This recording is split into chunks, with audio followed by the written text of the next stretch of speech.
These Curcuma are Curcuma DT 602.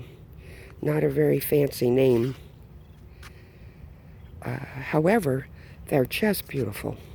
They remind me of Twister, but Twister is a miniature. These are much taller.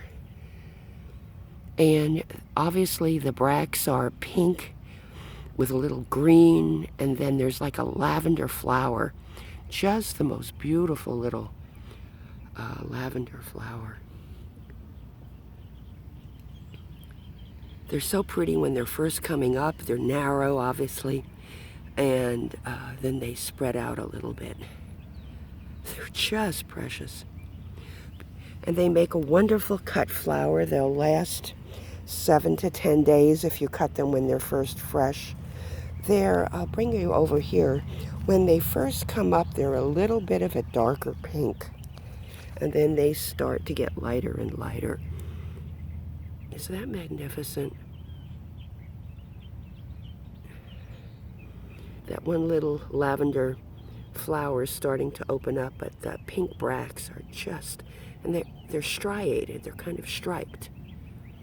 And then obviously they lighten up when they get a little older, like this one.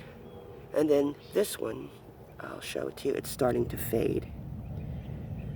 And the flower is starting to fade. These photos are in early October, and new flowers are still coming up for me. It's probably going to last, I'm going to guess, this is my first year, probably going to last to November here. I'm in zone, some people call it 9, some 10 in Fort Myers. I'm east of Highway 75. In the back there in the pot, that's snow bush. I had it in the ground, but the more I read about it, the more worried I got that runners get to be invasive, so she's in a planter. These are cuttings of coleus.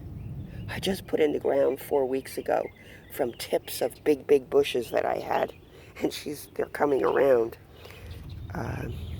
Here's another one. I think it's called madras. Beautiful coleus. I had cut her to the ground, and she's coming back now. Anyway, some of the Curcuma are still coming up, and it's a great little plant. DT, I call her.